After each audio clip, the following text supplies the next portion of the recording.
So this is happening more and more. Yet, who's going to help me?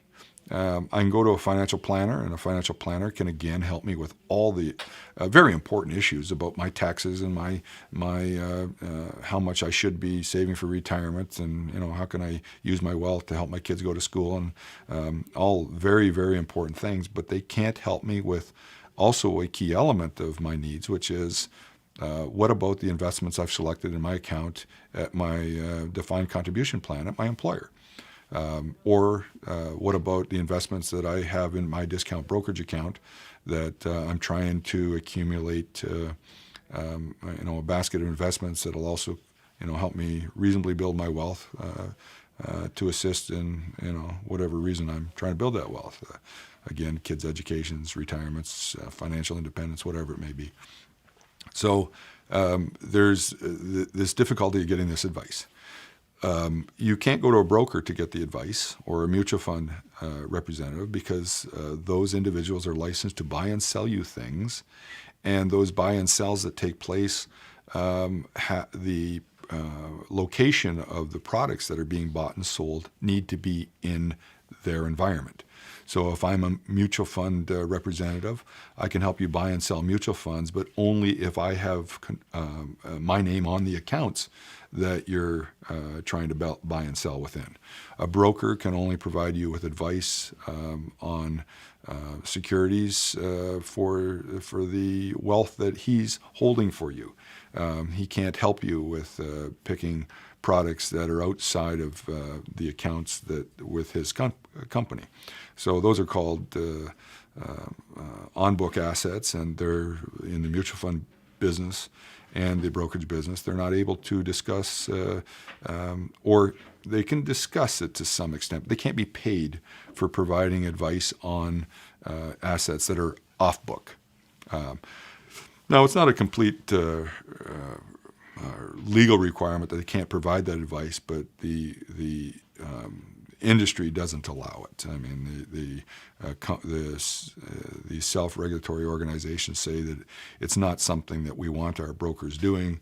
The Mutual Fund Dealers Association says it's not something we want our mutual fund people doing. So you need to have be providing advice on on-book assets, not off-book assets. So portfolio managers, can they provide the advice? Well, portfolio managers are in the business of taking over your assets and then not having to provide advice because they can do what they wish.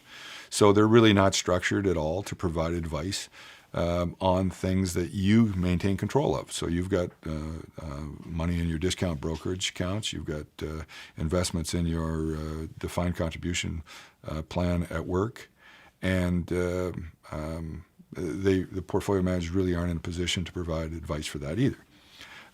So where does that leave us? I can't. I've got this wealth that I'm building up. The governments are certainly suggesting that that's going to be more and more prevalent every day, and I've got nobody that can help me. If the portfolio managers can't help me, and the brokers and the mutual fund people can't help me, and both want to take my assets to put them in their own environment so that they can help me, but I can't move my pension plan, and I don't want to move my discount brokerage account. Where do I turn? Okay, and so it is an empty hole in our marketplace. And interesting enough, it's most of the phone calls I get recently. I mean, people are looking for some assistance in helping them build simple ETF portfolios. Can you help us with that? And so it's a difficulty that is in the structure of the industry, and I spent a lot of time trying to educate people that are looking for these services on what the problems are. So we think there's a very big hole in the marketplace that needs to be filled, and I hope it starts getting filled up in the next few years with people that are both financial planners and able to help you with the whole host of financial planning issues, and also be able to give you advice on assets that remain in your control and they have no control over, and they're just providing advice. But again, that's not possible currently under most rules, and certainly in Ontario and most of Canada, which restrict any individual from giving advice on individual security to a specific individual unless they're licensed to buy, sell, or take control of your assets. So it's a problem that I think is there, and I think if you understand the problem, you'll understand that you're now having to deal in one of the other areas, whether it be with a broker or a mutual fund representative. And by knowing what the problem is, I think it allows you to attack your relationship properly in that sales environment or in the portfolio management world, realizing that to some extent these people aren't trying to steer you just into their own domain, that they're not luring you into their lair. They really need to, under our current environment, get you into accounts that are part of their organizational structure so that they can properly provide advice.